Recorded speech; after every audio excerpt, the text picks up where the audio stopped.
It's time for a little comedy, a little content, and a lot of conversation.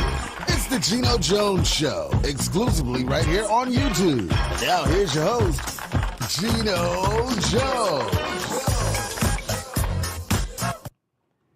Hey, it's showtime. What's happening, everybody? Geno Jones, showtime. Bam! I know you can see that sign. Sign so big, even Stevie Wonder can see it. So I come to you live Monday through Friday, 7:30 p.m. Eastern, new start time, 7:30, 6:30 p.m. in Chicago. Everybody on Central Time, live in Los Angeles and Las Vegas. Everybody on the West Coast, 4:30 p.m. Eastern Time. Please tell everybody to subscribe to the show. Please share this in every episode. Please repeat, watch every episode. Be sure to click that thumbs up. Give me the likes. Even if you don't like it, I don't give a damn. Just click it anyway. But definitely click that thumbs up for it, brother. Give me the thumbs up. Leave your comments in the comment section. And the show, when I'm on camera live like I am right now, this show is interactive. That means you can talk to me. I can talk to you. As a matter of fact, I have a live chat room. So you can start a conversation. You can join a conversation. If you want me to shout you out or somebody else or whatever, if you got a question for my guest, any guest I have, we can do that. Jump in the chat room right now, all right? Monday through Friday, 7:30 p.m. The Geno Jones Show has a new sponsor, Kojo LLC. Shout out to Courtney Johnson.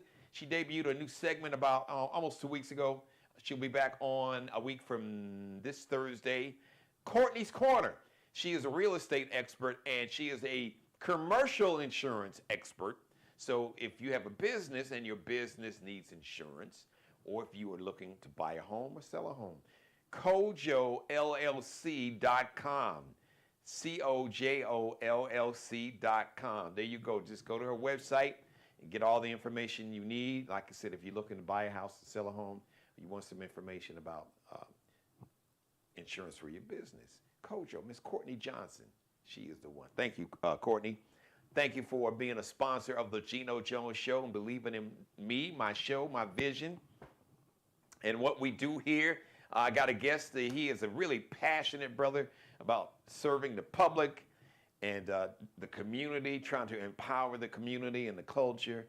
And he's going to be running for public office. What office? I don't know. But I'm going to let him tell his story in a few minutes. I'm looking forward to it. Brother, I just got a chance to meet, like in person, like maybe 5 minutes ago, but we've been talking on the phone, and we have a common friend who's really family to me, and I'm sure, same to him. Shout out to Miss Tanya Brown, one of my co-workers, colleagues at one of our sister stations. So, all right, let me get right into this.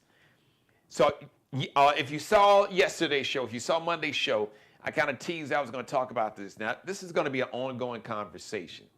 But basically, with just this racist, sexist, misogynist, hateful, anti-black, anti-immigrant, anti-Muslim, really anti-humanity, white nationalism, white Christian nationalism, fake remix, racist Christianity, influence administration, and all the crazy shit that's going on, taking over Washington D.C. They had the National Guard patrolling the subway and the rapid transit system in D.C. I just saw a video of that. Now they got Metro Police, they got D.C. Police. This is all a stunt. This is to distract you. And like I said, Orange Hitler, release the Epstein files. Instead of, release the National Guard, let them take their ass back home. Our Governor Foghorn Leghorn here, really the governor of South Carolina, because he ain't my damn governor. He just happens to be the governor of this state. But I don't mess with him at all. Henry McMaster, a.k.a. Governor Foghorn Leghorn. I say that, son. I say that, son. He's like a human cartoon character of Foghorn Leghorn. Sent 200 National Guard from South Carolina. Now, we are like in the peak of hurricane season. That Aaron hurricane kind of just a little outside. If it would have been a little more over to the left, man, Charleston, we would be in a situation. So, and we are in the peak. As a matter of fact, the actual peak of hurricane season hits on September 11th. So we are going into the peak season, and this dude is sending 200 of our National Guard to D.C. It's a stunt to distract you because Orange Hitler, a.k.a. Mr. Donald J., you know, on this show, the J stands for Jackass Trump. He doesn't want you to know about the fact that one of his best friends, the man who said Donald Trump was my best friend for 10 years throughout the 90s and in the early 2000s, is a man named Jeffrey Epstein, convicted sexual predator, child rapist, and then his accomplice, his girlfriend, Ghislaine Maxwell, who's in prison right now, who they moved from this more serious prison, you know, like where she should be. She's in a prison now to where sexual predators not even allowed in Byron, I think it's Byron, Texas, some little small town in Texas. Ghislaine Maxwell. Now, Jeffrey Epstein, convicted sex trafficker, child rapist, himself said that Donald Trump was his best friend for 10 years. For 10 years, Donald Trump was my best friend. Those are Jeffrey Epstein's words, not mine, not my opinion, not something I pulled out of my ass. You can find this on, I'm sure you can hear the video somewhere on YouTube, on somebody's platform. So he doesn't want you to know that these Epstein files, that on February 21st, his Attorney General, Miss Pam Bad Bleach Blonde Bondi, said, oh yes, I've got the Epstein files on my desk. On TV, on Fox News, February 21st. Yes, I've got the Epstein files on my desk, and we've got the client list. Now all of a sudden, she don't have the Epstein files. What happened? Wait, where they were just on my desk. The dog ate them. Oh, I don't have a dog. The cat peed on him. It peed on the Epstein files and messed them up. Oh, we don't have a cat. Housekeeping, the janitors threw them. The janitors threw them away by mistake. They'll tell you any lies. My grandmother said they will stick to the lie. In the meantime, he's targeting all the major cities that have black mayors. New York, Chicago. You talking about want to go to Chicago? So D.C. Mayor Muriel Bowser. I want to get her name right. Mayor Muriel Bowser of D.C. My man, you got I think the brothers Brandon. So Baltimore's got a black mayor. New York, all skin folk and kinfolk. Let's put it this way. He got melanin and big lips.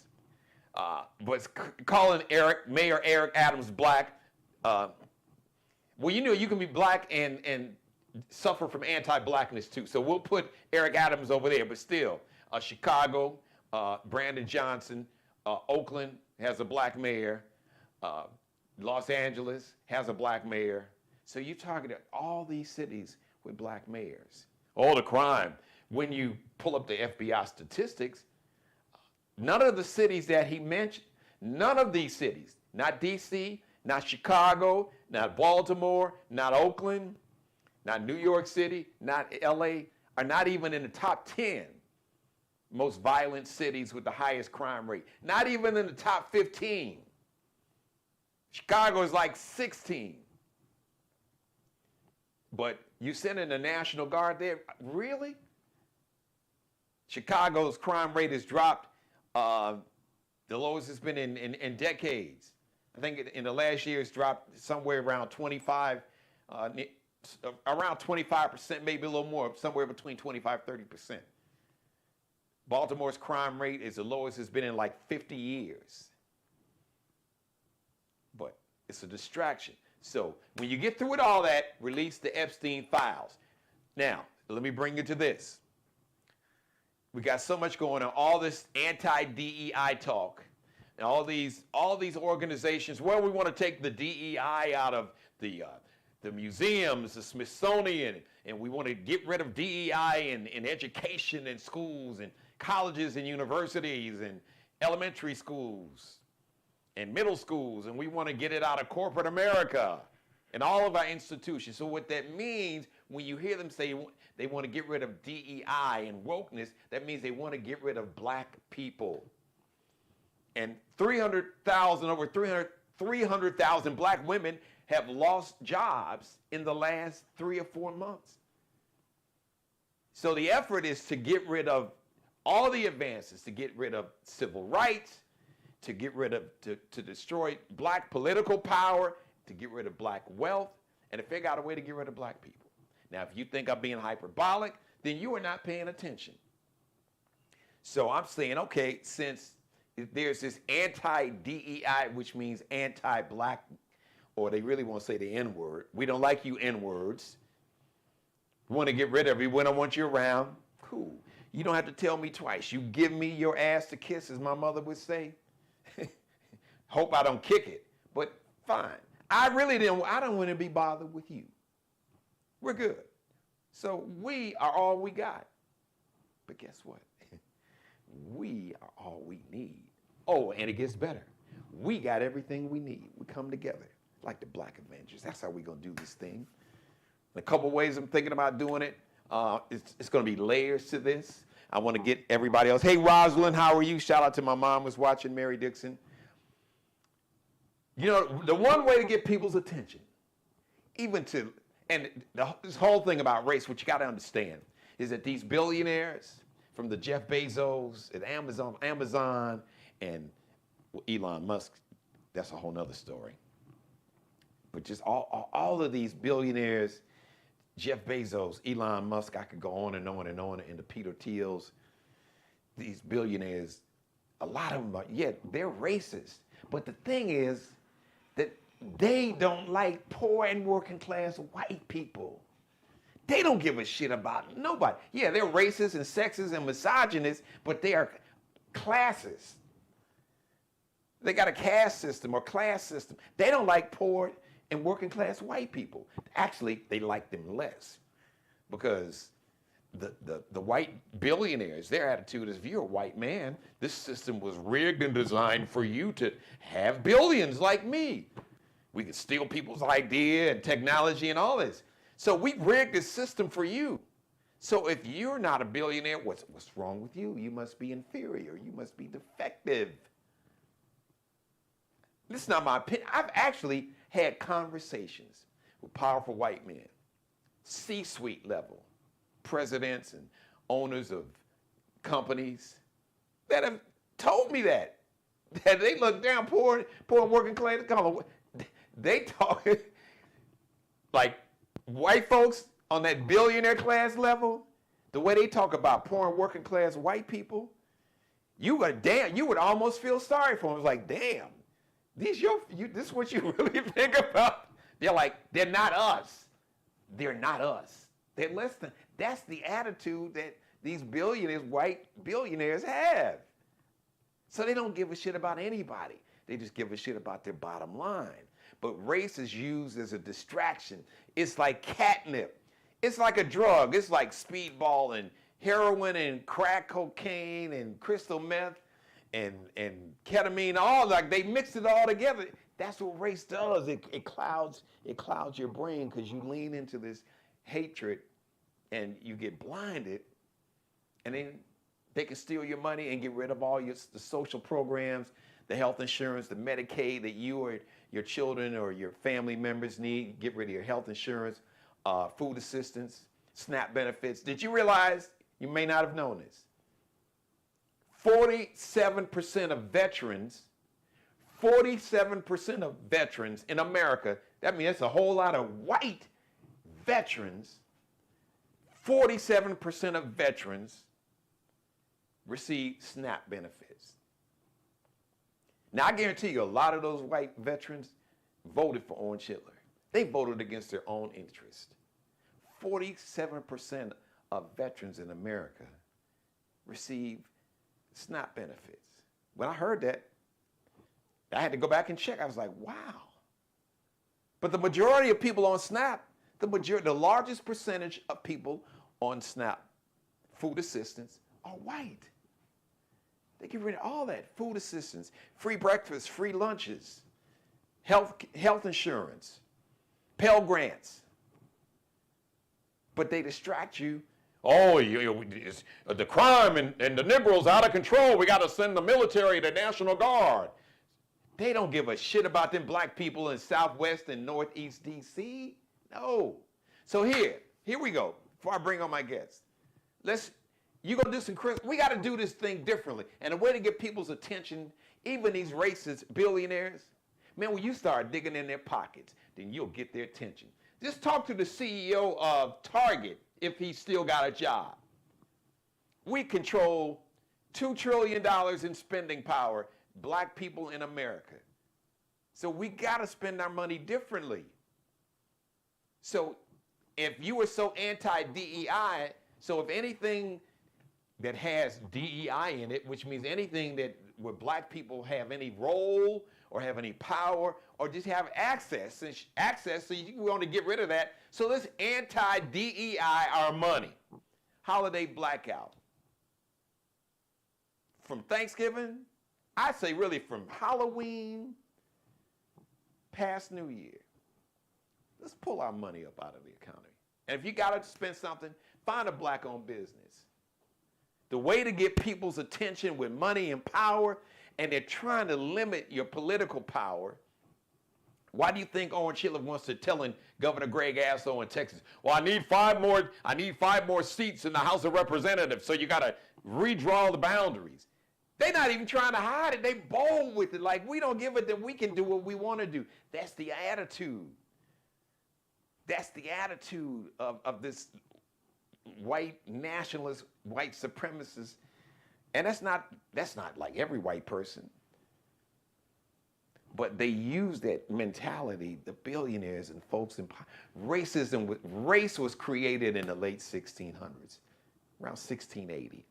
And it was created by Europeans. But only a small handful of Europeans, like the 1%, like we got now, to control, to maintain, and to build and expand their economic, political, and social power and control. Sound familiar? Europeans never called themselves white till the late 1600s. And poor and working class, you know what the wealthy Europeans were called, the poor and working class Europeans that they didn't send to Australia because they thought they were inferior, or other countries around the world, they called them peasants and worse. All right, so let's anti-DEI our money. All right, we got time. We're going to have this conversation. I want to get your take. My grandmother told me, Jeannie, never beg nobody to take your money. Story. I'll give it to you real quick, and then I want to bring on my guests. My grandfather and I wanted to buy a gift for myself for Christmas. Every year, I had what it was called like a little Christmas Club savings account. Every month, he would take me downtown, Continental Bank, no longer in existence, downtown Chicago. And he would give me $10, and I would put $10 in the bank account, passbook savings account. We'd go to the counter, showed me how to fill out the deposit slip, sign my name, write the amount, write my name, $10 deposit. I would have my filled out deposit slip and $10, give it to the teller. They would deposit my money, they would stamp my little passbook, and they would show me my balance. And by the end of the year, by December, I would have like $120. So I would take that money in December and buy something. So I never forget, I wanted to buy a sweater. It was like a white kind of cream and gold that had like stripes in it.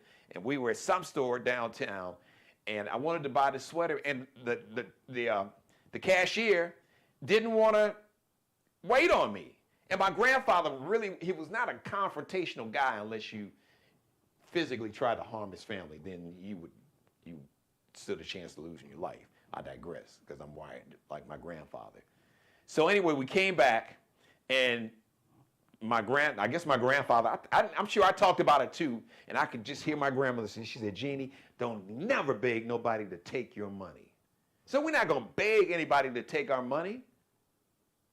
Right, our money's DEI too. So if you want to get rid of DEI, let's get rid of the DEI money. We're going to keep that money. And we're going to invest it in our community and our culture. We'll build our own. And we can't build everything at once, but we can start. So let's anti-DER our money and our talent and our time. So instead of letting our sons and daughters go to these big universities, predominantly called PWI, predominantly white universities, no. Forget Ohio State and Penn State and Michigan and the University of Alabama and Texas with that racist governor. No, don't go to Texas. Don't go to Alabama. Don't be bothered with. They've gotten rid of all the, as they deem, DEI programs. So get rid of the DEI talent. How about that? Okay, we'll have more conversation. My guest has been patient. I get on a roll. Y'all know how I am. My guest, he's passionate too. He's a very passionate public servant, driven by a desire to just really empower his culture and community. He's all about justice, and he is going to run for public office to really lean into that passion. Ladies and gentlemen, this brother's been very patient. I want to thank him. Thank you, man, for being so patient. I apologize. The views expressed in my monologue belong to me, because it's the Geno Jones Show, damn it. And if you don't like it, you can kick rocks. But this is my brother by another mother. I had the honor to meet this brother over the phone, so we finally got a chance to meet. Shout out to Tanya Brown, who linked us up. Brother Montez Aiken, welcome to the show, my man. Thank you. Thank you, Brother Jones. Listen, thank you for this opportunity. I'm honored and appreciate all your many years of service, obviously to our communities, and also here in the Low Country and in Chicago as well. I mean, I've been a fan for many years. I've heard your voice, ever since I was little. So when you reached out to me, it warmed my heart. And I also like to shout out Miss Tanya Brown thank you for linking us up together, and also getting the information out to the masses, because it's really important. But so thank you for having me out tonight. Well, listen, I'm honored to have you, and I thank you.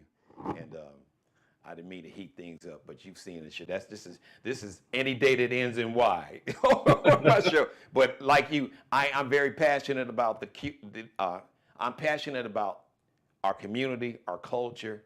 I'm passionate about humanity and the level of inhumanity that's being done under the guise of things like bigotry and hate and racism and misogyny and sexism and homophobia and just fear and ignorance and distraction. It's really sad. So there's so many ways that we all can lean into that humanity, and we can all do something. And I've said before, I've told my viewers, I said, what you have to understand is that politicians are public servants. Your job is to serve the public. And we look to politicians to be leaders. No, they are not leaders. They are public servants. The public, we the people, we the public, they are the leaders. They're the ones that's supposed to set the tone and let the politicians or public servants know what they need. And if those who you elect are not doing the job that you sent them there for, then you vote their ass out. Or you take over the party. If you don't like the way a particular party, we only got one party now. We got a party and we got a cult. But if you don't like the way something is going, take it over. Get involved, get your people, get your money together and your crew and your sorority and fraternity. Don't complain about it. Change it. Do something about it. And I know you are going to do something about it. I'm going to let you talk about, I know you're planning to run for public office. But if you don't mind, Brother Montez, give us your origin story, man, and your backstory, and what was your inspiration, and why do you feel that public service in this moment is your purpose? Yeah, again, thank you for this opportunity. I was born and raised here, right here in the Low Country of South Carolina. I was born and raised in Ridgeville, South Carolina. I attended public schools right here in the Low Country at Somerville High School. I was very active in the marching band, so that was kind of one of the first real communities that I had. I'm a musician. What do you play? I was actually a tuba player. I was a tuba player in the marching band, and I actually played drum set as well at my church. So that was kind of my first taste of being in a community. And then as I grew up, my mom was a lifelong public school educator, coming from a long line of educators out of my family. My father was a veteran, serving in the United States Air Force, and then after his service there, he continued to serve at the Charleston Naval Shipyard until they closed, and then he became a small business owner, and that's where I really saw the value of hard work, and I saw the value of how small businesses really have an impact in the community, and also being a job creator as well. So not only being a part of that, seeing that firsthand growing up, also seeing the impact that had in the community. I was like, wow, this is kind of the heartbeat of America, really, is small businesses, and having not only a small business in a small rural town, but having an African American small business in a rural town. I think that was also a really good thing. So those two having those values that they set in me early on as a child, growing up as an adult, it really kind of set me on that path. So after I finished high school, I obviously went on to University of South Carolina. I was still on that marching band kick. I got my degree in music. I was a band director. I taught in the public schools down in Hampton County, and then I switched over back to Charleston County. But with that, I still said I need to do more. There was still more that was still burning at my heart to do. And then I decided, I used to hear when I was at Charleston County schools, I used to hear the sirens go by. And I used to say, you know what, there was more that I wanted to do. I wanted to be out there with them. Why are they going to these emergencies? What emergencies are they going to? So I talked to my school resource officer at the school I was at. I said, what's being a police officer like? And he was actually gave me some insight into it. And then I applied at the Somerville Police Department, and they took me on and brought me on full time in 2003. And then I kind of grew from there. I rose through the ranks. I became a field training officer. I became a warrants officer, traffic safety officer, a certified instructor through the academy. I was able to go through the ranks of sergeant and became a lieutenant, and also graduated from the FBI leadership class through their trilogy program, and also graduated second in my class through the academy. And also during that time, I was able to go back to school and obtain my master's in public administration, and also was able to graduate with a certificate in city management. So all those things kind of honed my skills into civic service, public service. And then recently here, earlier August, I decided to kind of hang it up, and here we are now. And then the kind of why, as to why I'm now starting to kind of pivot a little bit, because just some of the things that you just mentioned earlier. Why I went into this originally was because I really don't like to see bad things happen to good people. That's my why. I really don't like to see that, regardless of your race, regardless of your ethnicity, regardless of who you love, regardless of where you come from. Everybody here in America deserves a chance. Everybody deserves a chance. Everybody deserves to be loved. Okay. And that's the motto. That's the message that I want to send. Love is important. So when you're elected, whether you're Republican, Democrat, Independent, I don't care. Love is what you need to be having in your heart when you take that oath of office. Okay. When you take that oath of office, remember that you have people behind you at home that are, they're depending on you. They're depending on you to make the right decisions for them.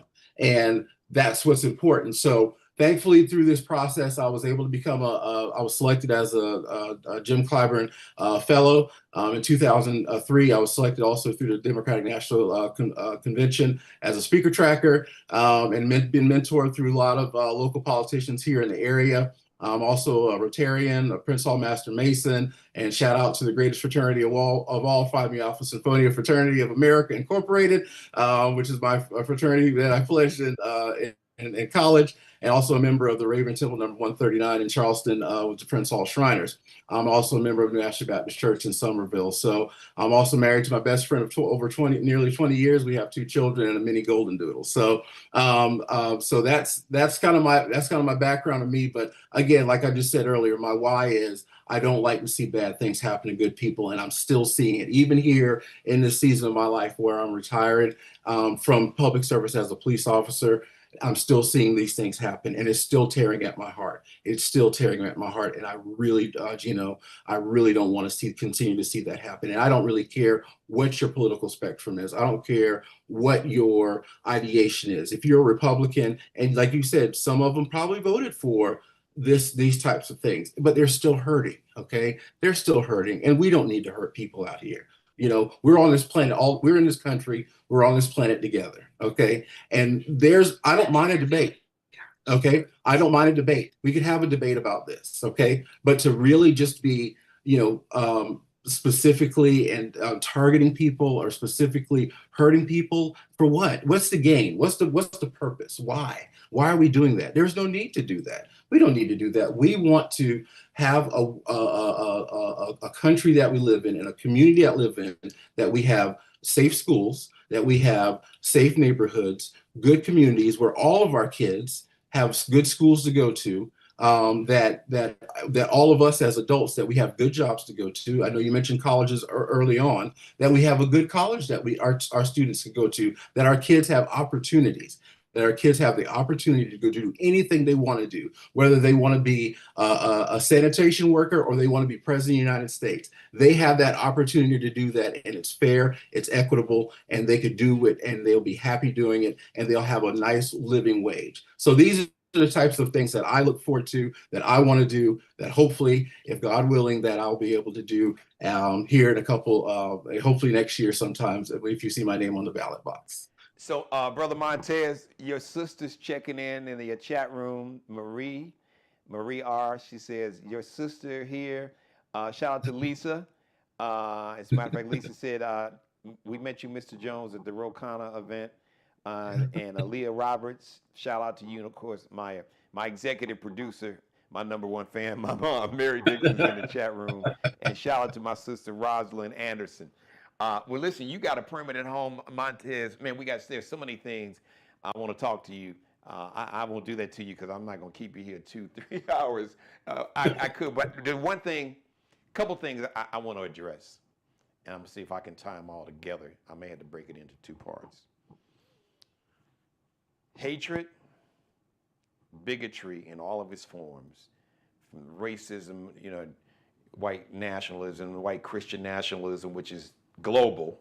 It's not just here in America, it's global, but which all falls under the umbrella. You could put anti-Semitism, anti-Muslim hate, anti-immigrant, which is basically brown people from, Latin America, homophobia, transphobia, hatred, bigotry, fear, and ignorance.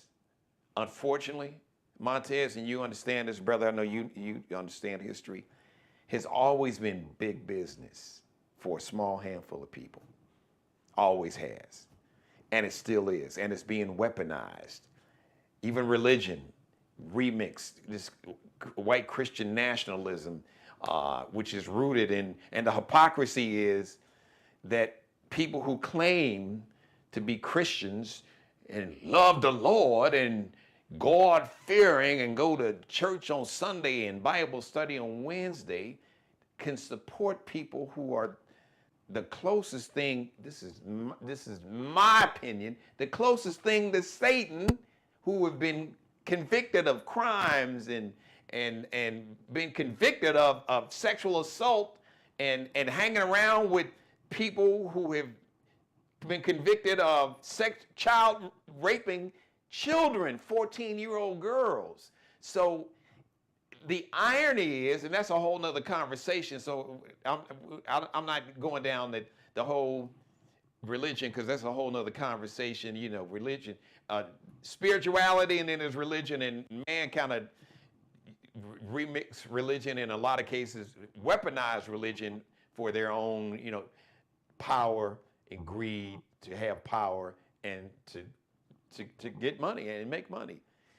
But so my thing is, those who lean into their humanity, like yourself, those who have leaned into empathy and compassion and decency and morality and humanity, who sees I see my humanity in you. I see my humanity in anybody. Anybody. I see my common humanity because we are all humans, a part of the human race. Yes, this construct or con game of racism it is a con, and the bad and the sad part is a lot of whites that have bought into and been conditioned and brainwashed to lean into this made-up con game of race and racism, and to lean into the racist tropes and stereotypes. They don't realize they are damaged even more than we are in a different way. We have been literally been damaged. Our ancestors have been murdered and killed, and you've had systems, entire legal systems, a Jim Crow system that was designed to legalize oppression.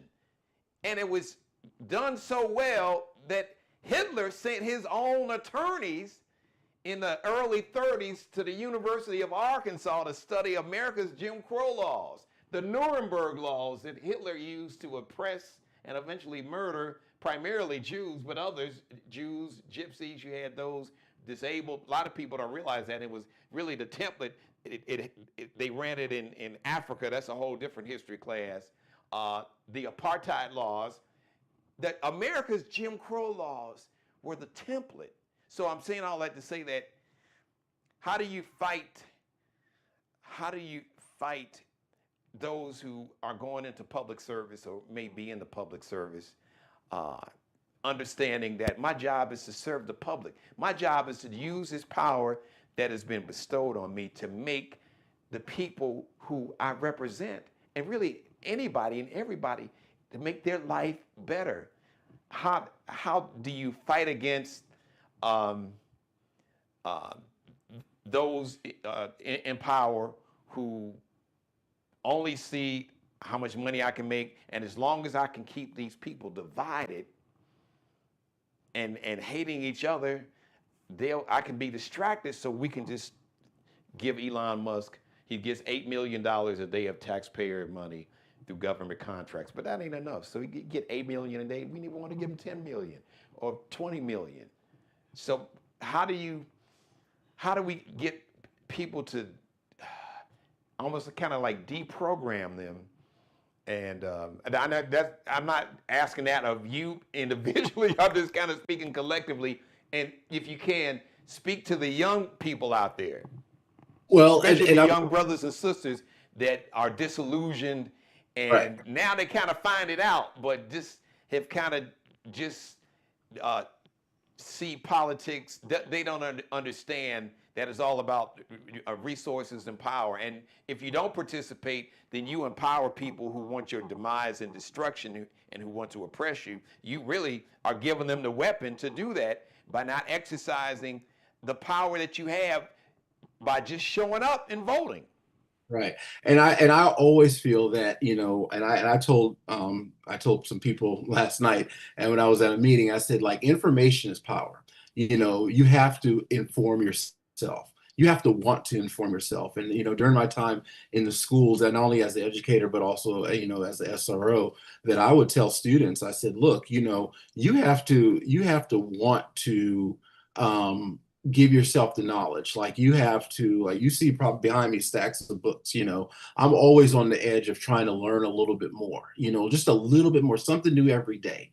And when it comes to this type of understanding that that you need to have as, especially young adults, younger adults, younger professionals, people who are maybe just either in college, seniors, graduating from college, just getting into the workforce, at least trying to get into the workforce, that they have to understand that, some people say, well, I don't want to deal with politics, I just don't like it. Well, you have to like it. You have to at least have an understanding that, yes, these things are affecting your life, and it's going to affect your longevity of your life. You didn't mention, Elon Musk and everything like that. And, jokingly, I said, wouldn't it be nice, wouldn't it be nice to say that one day that, the president and Elon would say, you know what, we're going to take this money that we saved from Doge or whatever they have going on, and say that we're going to open up a mental health institution in all these different states, or we're going to open up youth empowerment shelters. I'm going to take all this money that we saved from shrinking the government or shrinking the cutting all these jobs or whatever, but we're going to reallocate that money into to having programs for disadvantaged youth or veterans who are maybe homeless, or maybe people who are maybe don't are unhoused, or people who are having mental health issues. Wouldn't that be great? Like you said earlier, you have that power, you have that ability. Right. I was just gonna say, but Montez, here's the irony in what you're just saying, though. They just passed this big, ugly ass bill. I try not to go all full in. They just passed this big bullshit ass bill that's gonna take away billions of dollars for programs that you just talked about. And it is perplexing to me, Mr. Jones. It really is. It's perplexing to me.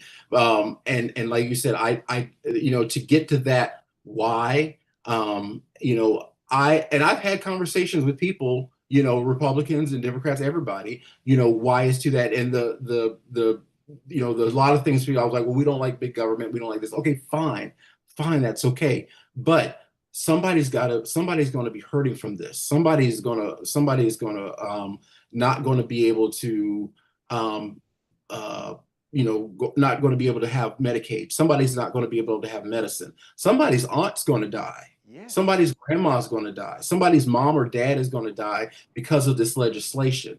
And what if that was your mom? What if that was your dad? What if that was your aunt that you love dearly? I know everybody has an auntie that they love. I know I do. I love my mom and dad, and God forbid if they had a medication that was $1,000, but, through Medicare or Medicaid, it's affordable, but the government. Let me say this. What if your child is on Medicare? What if it's your child? 40% of the children in America receive some health insurance through Medicare. Yeah, and people always say, well, it's not the role of the government to take care of people, but we established this institution, and listen, I'm a firm believer. You can probably look over my shoulder. I have a copy of the Constitution on my wall because I believe in it. I do believe in it. I've taken several oaths on it, and the Bible to uphold and defend it. Okay, and I still do, and I'm a firm believer in that.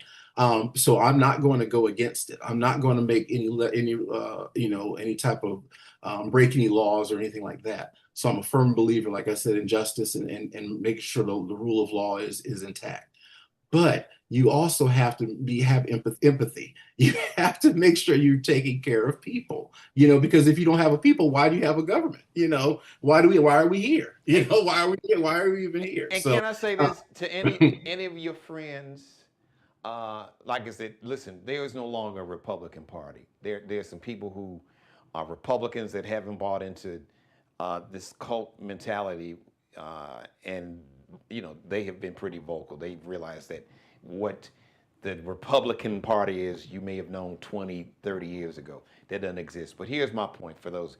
Well, we don't like big government. So you cool with Elon Musk getting $8 million a day in taxpayer money? $8 million. So you good with that? So you want somebody's grandmother to be kicked out of a nursing home, to lose her health insurance. So if she's got diabetes, she can get her metformin or her blood pressure medicine or her cholesterol medicine, or maybe she's on chemo or dialysis, or maybe she needs her Medicaid covers the cost for her wheelchair or for the oxygen that she depends on every day to live, to go see a doctor, or your child that has asthma or juvenile diabetes, or maybe a heart condition, or maybe some type of birth defect, and the only health insurance that child has is Medicaid. So they are a problem. But Elon Musk getting $8 million a day for what? You're good with that. That's bullshit. I'm sorry.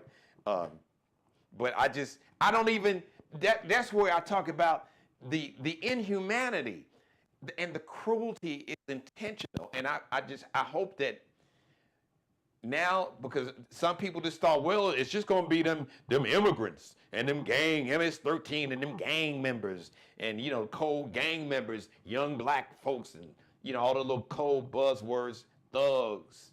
But no, it was those rural hospitals in your rural community are closing down, and that nursing home your grandmother's in, that's gonna close down, and you're about to lose your health insurance, and you are losing your SNAP benefits, your food assistance, and housing voucher, and your children or grandchildren won't be able to get on that free breakfast program or free lunch.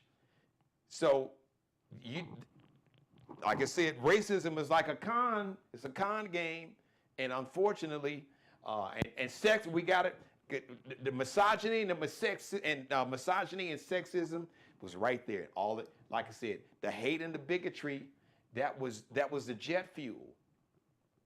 And now, people are finding themselves, okay, it wasn't just them folk. It wasn't just them immigrants or them DEI niggers. It was us too. And I want, yeah, and they it's lied funny. to you. They lied to everybody. Yeah, and I kind of want to, go back to what you said earlier. It's just about, how people, like you said, people are starting to realize that, now it's kind of the kind of the game is up. The game is up. It is everybody. A lot of people are realizing that, and it's almost I can't say it's too late. I mean, change can happen. We obviously have elections coming up, but now just the fact that you're seeing these games, and I feel like what's happening in Texas and what's happening around in different parts of the country, and DC, I saw a congresswoman that's literally being kidnapped. Yes, in She cannot Houston, go Texas. home. Yes. She can't go home to her family because they're holding her hostage. And because they said that she can't leave because she would not be enough to make the quorum so they could pass this gerrymandering law. I'm like, they that's basically Montez, they want her literally to sign a waiver, to sign her rights. It's like, are we really in pre-1865? I know they want to take that doesn't make any sense. Want to go back to 1825? You expect this woman to sign a legal document saying that these law enforcement officers have a right to basically monitor her every move? Like she's a criminal. Are you serious? She's like, no, I'm not doing that. I'll sleep in this damn chamber. Somebody give me my bonnet and a blanket. I'm good. Stop at the store and get me some fruit, bananas, and some Cheerios, and I'm gonna camp out right here. The cruelty is intentional, and it's the point. But this kind of system, Montez, it can't sustain itself. It can't. Not sustainable. It's not sustainable, and it's not good. It's not good for the people. It's not good for you and me. It's not good for our families. It's definitely not good for our children. Because our children are seeing this. And it's funny because I always go back to my experiences in the schools because I hear the banter, I hear the chatter, I hear the banter, and I hear what the kids are saying, and it's almost like a carbon copy of either probably what their parents are saying or what they hear on TV, on both sides, and it's like, why don't you make up a formulated idea for yourself? Because sometimes I'll maybe I'll pull them aside. I said, I heard you talking about this, so can you expound on what you were saying? Oh, I was saying nothing. No, you were saying something. Let me hear what you're saying. So that was the thing. But also kind of going back, I love history. I love the history of America, and I love where we came from, and our past and where we're going forward. And I'm obviously there is concern that we're starting to kind of go. I don't know where we're going right now. It feels like this right now. But I look back at, I don't know if you've ever been to Ellis Island, and I up in New York City, and I had the opportunity to go there several years ago, and I was so amazed. I was almost brought to tears how the country brought these immigrants in from all different walks of life and different parts of the world. and they took them in. They gave them food, they gave them a job, they gave them an opportunity. Some people did have to go back to their home country for different reasons, but they have an opportunity. And I'm looking at all what's going on all around the country, and it's like it's so hurtful. Like I've seen people crying, I've seen children being ripped away from their families, I've seen all and it's just like, why are we doing this? Like, yes, okay, so you have somebody that may not be here legally, okay? Well, give them an opportunity to get legal. Why don't you create a job, okay? Create a job, create an institution, which I thought we had these institutions in place, create these people, hire a student that's fresh out of college that you could go say, hey, we're recruiting for new jobs for the I don't know what, Bureau of Protective Services, or I'm not Bureau of Protective Services, but for ICE or whatever, and we need new people to come in and register new immigrants coming to America. So you have all those people who are there. Let's sign you up, and guess what? You get a bonus if you can speak Spanish. You can speak Spanish. We'll sign you up. We'll get you everything you need. You'll do that. So you've done two things at once. You've already controlled the immigration problem, and you've also created jobs, and you've also got people working. All right. And you think the average person wants to work. There's always this fallacy that people just want to be leeches and just want to live off the government. I don't think so. I think the average American wants to work. The average person wants to work. I know I do. I enjoyed working. I enjoyed going to work. I love working, putting in a full day's work, coming home to my family, and then every 2 weeks I got a paycheck. The average person enjoys that, and I think we can all appreciate that.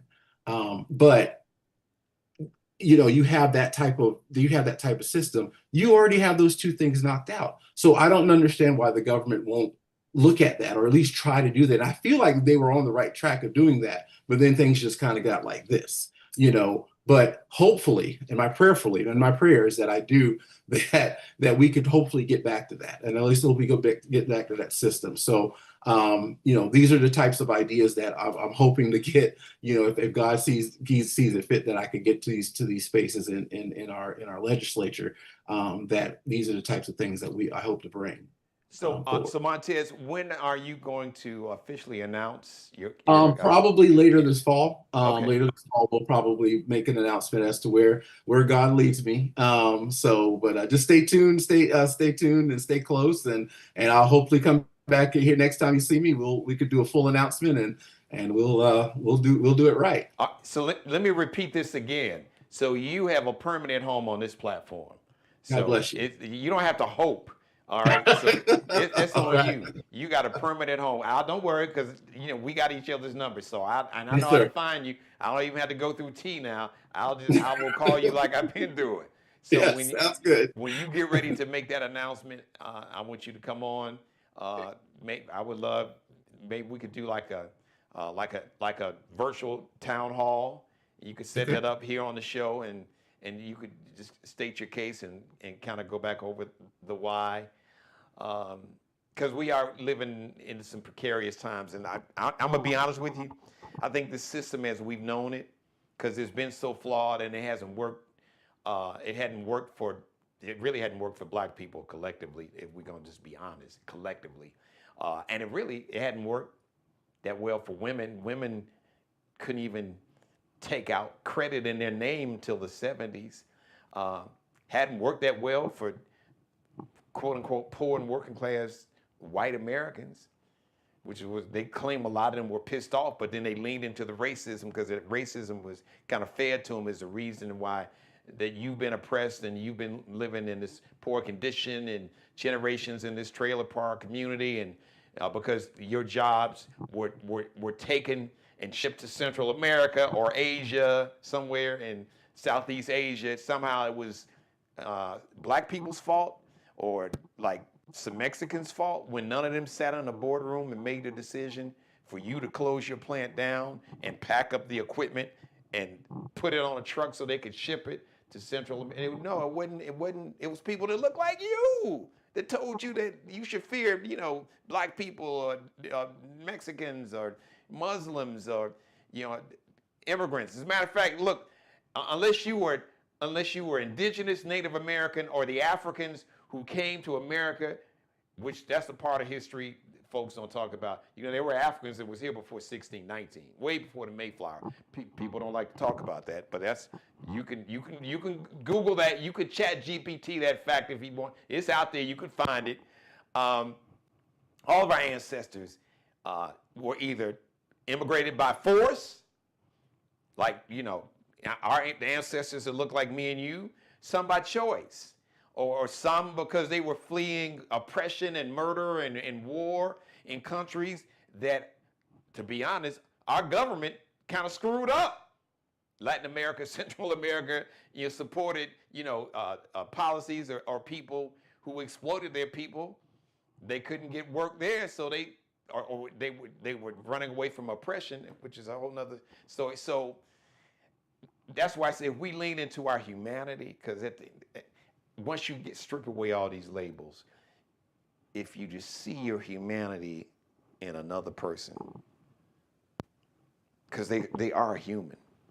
Now, some folks act in a really inhumane way and lean into that inhumanity. That's a whole nother conversation. But my default position is to always lean into humanity and see my humanity in anybody. And unless they get sideways with me, I'm going to lean into that humanity, because we really do have more in common than we don't. But like I said, it's for centuries. Like I said, hatred and bigotry and fear and misogyny and sexism has been big business, and it has made a small handful of people very wealthy for centuries. Wars, and just think of all the money that's been spent to build weapons and to fund wars, centuries of wars. So I know that's a whole nother conversation. I am glad, brother, that you lean into your humanity. So yes, you have a permanent home here. If you don't mind, you want to share your website where people can follow you on social media, or they want to learn more about you. If they just want to be on standby, so when you officially launch and announce your campaign, you're gonna need volunteers, you're gonna need money. Yes, we're gonna definitely need that. Like I said, I will definitely get that. I'm all on socials and stuff. It's just Montez Aiken. You'll find me. See my mug on there. But yeah, we'll definitely get everything here out shortly. And once we're, like I said, we're still in a prayer status right now, in a kind of holding pattern. But listen, again, thank you, Geno. God bless you, and thank you, Miss Tanya. Thank you for linking us up together. This was a great discussion. I hope it's the first of many, because again, at the end of the day, just like you said, there's more of us that we're more alike than what we are different. And I think that's the message that I know that I want to bring to not only here in the Low Country, when I'm here in the Low Country, Charleston, Berkeley, Dorchester, Colleton, wherever your viewers are watching or listening from. That's the message that I want to bring, that we're more alike than what we're different. And then that the biggest thing is Montez Aiken does not like to see bad things happen to good people. And I'm going to do everything I can under the sound of my voice to the last of my breath, because that's the oath that I took when I was a police officer, that I'll make sure that nothing bad happens to good people. So as I move forward in the future, and leading with vision and serving with purpose, that we're going to make sure that continue to make sure that bad things don't happen to good people. So God bless you. I love that, brother. God bless you too. You said Montez Aiken on which social media platforms are you on? I'm on this Facebook. You find me on Facebook. I'm on Instagram, TikTok. Yeah, well, I'm not on TikTok, but I'm just on Facebook and Instagram for right now. But we'll get everything out here shortly. All right. Thank you, brother. Go enjoy the rest of enjoy the rest of your evening. And Thank yes, you like so you much. said, you got a permanent home here, so you don't have to hope. No hope, no wish. Throw that out. Right? That's good. You sound like a candidate. That's good, but no, just what? I'm gonna leave you with this. Man, lean into who you are, brother. Lean into that. Lean into Montez. Don't let these consultants get a hold of you and try to turn you into a politician. Lean into your humanity, because that's what people are leaning into. That's what especially young people are being inspired by.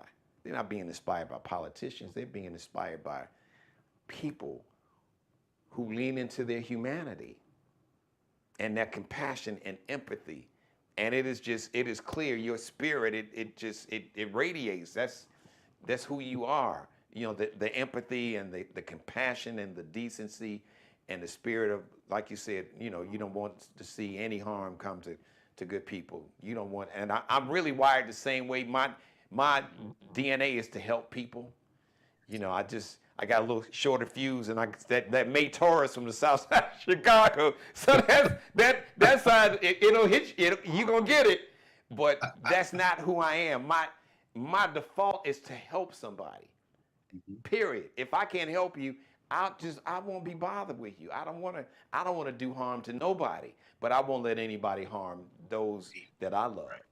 So, but just lean into your humanity, because my last word to you, until I see you again, hopefully soon, because I really would love to have a conversation about law enforcement, and we want to continue this conversation about public servants and those who just want to lean into that, because we really need people leaning into humanity, because the level of inhumanity and cruelty is just, it's out of hand, and it's not going to end well for anybody. But there's one thing that nobody in the world can beat you doing, brother, and that is being the best version of Montez Aiken, the best version of you, brother. Just lean into that. I guarantee you, it's God and my grandmother and grandparents and my witness, and my mother's watching me live right now. Man, you lean into just being Montez Aiken in your full self. I guarantee you, man, there's no limit. The sky's not the limit. Lean into that humanity and just be the best version of you, and you'll be unstoppable. So I know we'll see you back on the show soon. Thank you, brother. God bless you, brother. God bless you too. Thank you. All right. And thanks to my coworker, Tanya. Thank you, Tanya, for plugging me up. This is a good brother. I love the conversation. He'll be back on the show. And shout out to all of his people that was watching the show. And your queen. Shout out to Mrs. Aiken. You got a good brother, my sister, but you know that. You know that better than me. That's why you married him, right? I know. He's a good dude. Beautiful spirit. You can't fake that. That's what I'm saying. I told him, man, lean into you. Lean into Montez. Lean into that humanity. Lean into your compassion and empathy. That's a superpower. And that's going to be very attractive, especially the times we're living in now.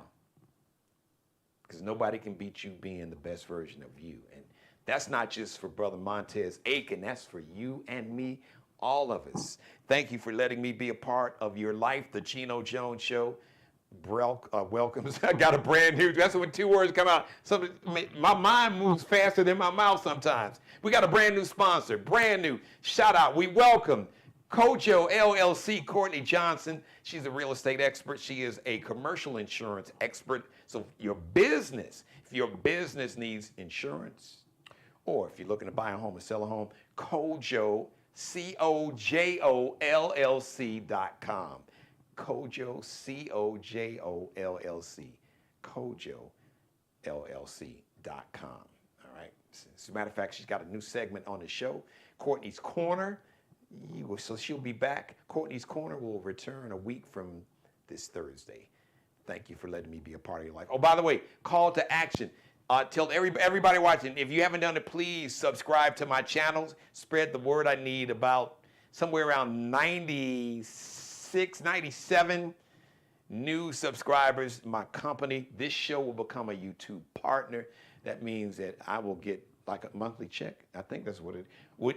YouTube will pay my media company.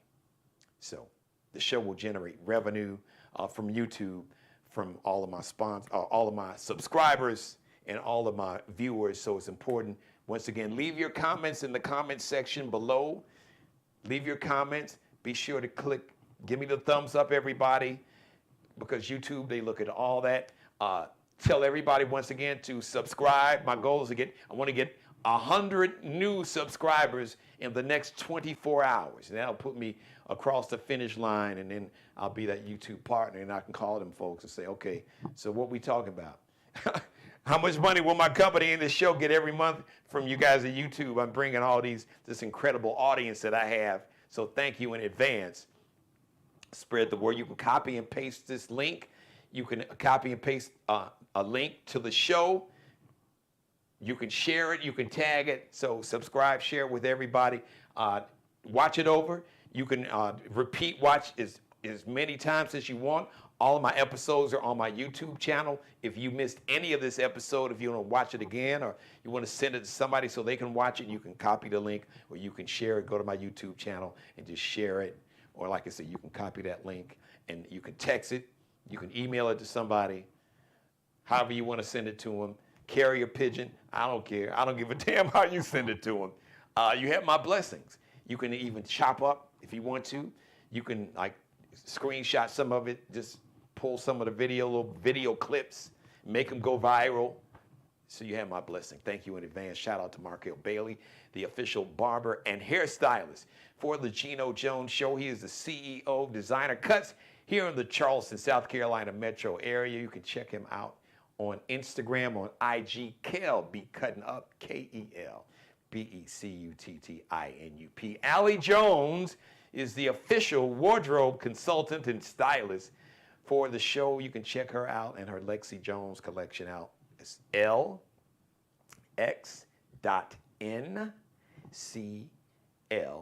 underscores, that little dash. L like Lexi, X.N like Nanette, C like Charlie, L like Lexi, LX.NCL underscore. All right, everybody. And shout out to my man Bruce Gage. This is a Mario Uomo blazer. Mario Uomo out of Chicago. On Instagram, Mario Uomo. That's U-O-M-O. M-A-R-I-O-U-O-M-O. The next live edition of the Geno Jones Show is going to be on Wednesday, 7:30 p.m. Eastern. Once again, tell everybody, call to action. I need 100 new subscribers in the next 24 hours. If you would like to be a sponsor of the Geno Jones Show, like Kojo LLC, if you would like to advertise on the show, I would be honored to have you as part of the Geno Jones Show family. Or if you want to support the show financially, that is so important that we support Black-owned businesses and Black-owned media. You can Zelle me right now. No amount is too small or too large. You can Zelle, use my email address, Geno Jones Show. That's how you spell Geno Jones Show at Gmail. You can Cash App $ Dad G Jones. That's $ Dad G Jones, capital D, lowercase a, lowercase d, capital G, capital J, lowercase O-N-E-S. $ Dad G Jones. You can Zelle a Cash App now when you get paid Friday. Once again, no amount is too small or too large. Thank you for your support in advance. And if you'd like to sponsor or advertise, shoot me an email, GenoJonesShow@gmail. We'll set up a meeting, send you a sponsorship package. Once again, thank you to Montez Aiken, passionate public servant. He will be announcing he is running for political office somewhere here just in the state of South Carolina. I don't know what office. I don't know exactly where, but he'll make the announcement. He'll come back. But he worked in law enforcement, and he taught. So now his next chapter, his next act is to be a public servant. And he's truly got the spirit. He's got the heart, got the purpose, understands his purpose, and has the passion and the humanity to really do what politicians are supposed to do, be public servants, to serve the public and to make your life a little better, to make everybody's life hopefully a lot better, at least a little better. Thank you for watching, everybody.